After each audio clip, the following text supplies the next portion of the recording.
Okay, so now let's look at our gate. We'll view that on our second input, which is a snare drum.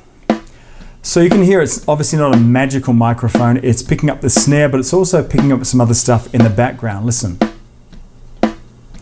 So if we employ our gate and start bringing that threshold in,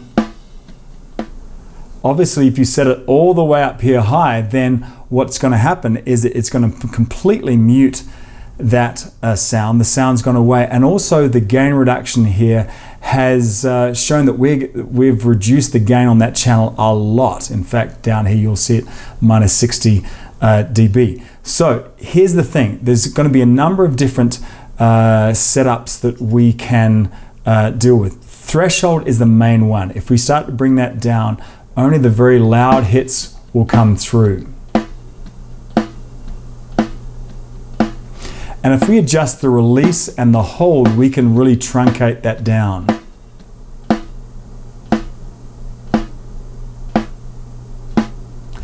Okay, so now without that, everything's coming through. Now only the snare comes through, right? And then you can decide whether there's going to be a pure gate by minus 60. Basically, anytime the gate is closed, it's reducing it by 60 dB, which is virtually infinity.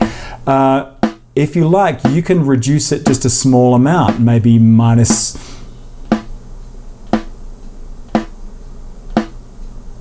20 dB or something like that, or even more subtly, maybe minus 10. So that's basically like just pulling this down 10 dB every time there's no snare and bringing it up where it's that. If you want to set up as a pure gate, then minus 60 will do that. So obviously that's not a very realistic sounding snare drum. If you were to adjust the attack, so now we've totally lost the snap of that snare. So you want to set that as quick as possible without, if there's any clicks or pops, you might want to just nudge that back a little bit. But normally you want that attack to be as fast as you can. We can open up that release a little bit more.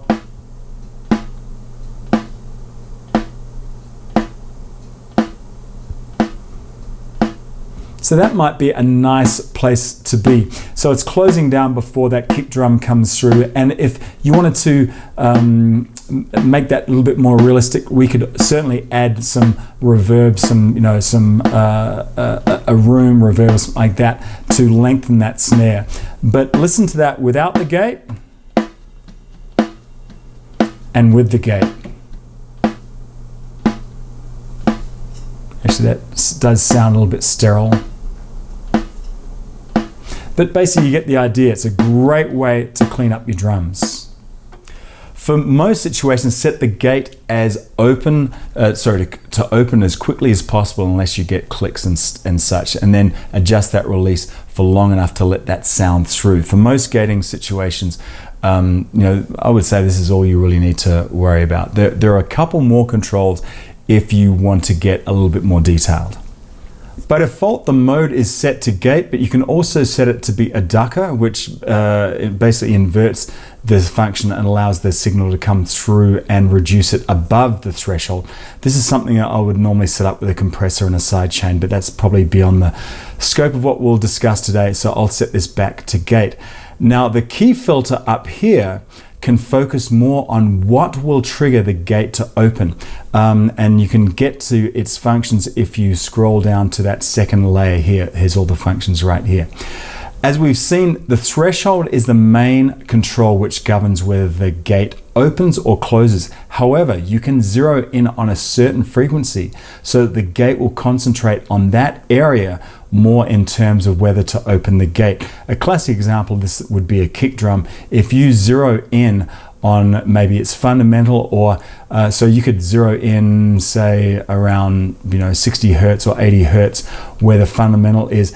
A better place to do that, because it takes a while for that to register, is to go to a high frequency that is common within kick drums, and that would be around 2K. And so that's where I said before, that kind of smack of the beater will allow that to open.